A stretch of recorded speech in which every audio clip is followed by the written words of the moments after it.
Knife crime has fallen 20% on last year, according to the Met Police. Nevertheless, there were still almost 900 reported knife offences in the capital last month alone. So what's the impact on those it affects? BBC London asked a group of young filmmakers called Fully Focused to make a film about their experience of the issue. They say children as young as 12 are taking knives into schools. Here's their report.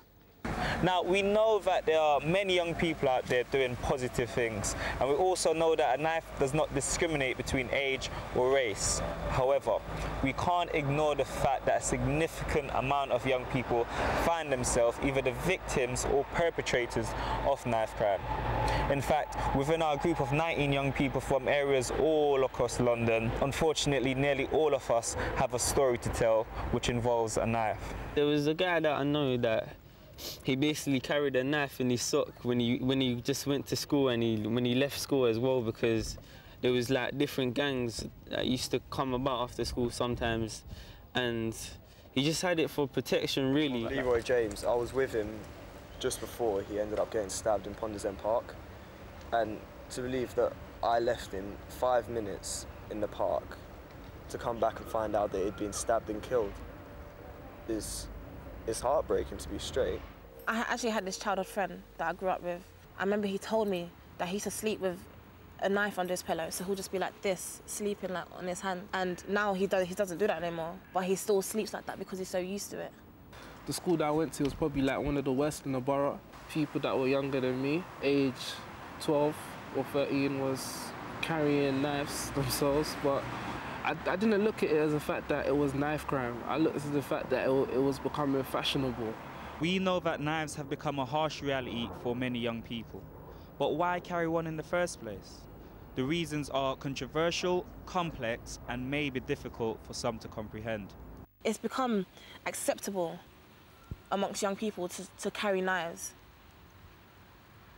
A knife is like, it's like a symbol of power and respect for them. I think it boils down to one of three things. It's either fear, peer pressure, or it's just to show off. They're scared because like if someone that they were fighting with pulled out a knife, they're gonna be like, oh, like they can pull out a knife too. There's other guys I know, they was just carrying it for for reputation, just to make a name of themselves and just to get heard. People have become so used to carrying knives that they don't care whether they hurt someone or not, whether they use it or not. My parents didn't come to this country for me to die by a blade. So I think people need to wake up and realise the value of life. I live in Peckham, and I have friends who have been stabbed, and I know people who carry knives. But me personally, I've never carried a knife. And that's because I believe that ultimately it boils down to choice and the decision that you make.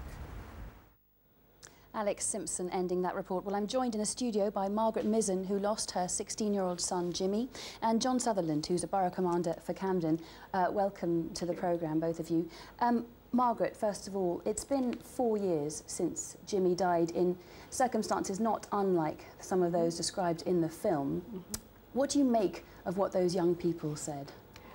I think from the young people that I've met, they're all saying much the same. The biggest thing comes out about knife crime is it's cool to carry a knife, or they're frightened, and that's why they carry a knife. And that's what we've got to educate young people in, that it's not cool to carry a knife and they shouldn't be fearful. So I think for me it's going in and educating. So I share my story with young people of what happened to Jimmy, but I go to schools with Grace Adawu, whose son was stabbed, and she can share the impact of what happened when her son was killed. So we need to educate. I think what these young people are doing is amazing to make a film like that. It's very, very impactful and powerful. Are you disappointed, though, that 4 years on we're still in a situation where we're hearing from teenagers things which really are quite shocking, the fact that young children, 12-year-olds, are carrying knives? I could say I'm disappointed, but what I'm going to say to you is I'm determined. Yes, it's still happening, and although they're saying that crime is down 20% or knife crime is down 20%, we know it's not enough. But I think every time I hear of another young person losing their life, I get more determined than ever to work for change, to work for peace, to make society better for our young people. John Sutherland, great news that crime is down, but that's certainly not going to be the perception of many, and many people feel that it is very dangerous out there and that they have to carry a knife. What are you doing about that? I think you're absolutely right. The numbers only ever tell part of the story. The fact that the numbers are down is good news. That has to be good news. But it's not something that we, the police, or indeed the wider community, could or should ever be complacent about. This is a long journey, it's a long road, and it requires a length of commitment from all of us who have a concern about it. And you know, people like Margaret and her family and other families around London are leading the way, and I'm proud to be sitting alongside her now. But doesn't the fact that Margaret is doing this work and having to do this work show that in some way the police is not getting this message through to young people? Well, I think knife crime and indeed the wider gang issue, I would call it a whole society problem that needs a whole society solution.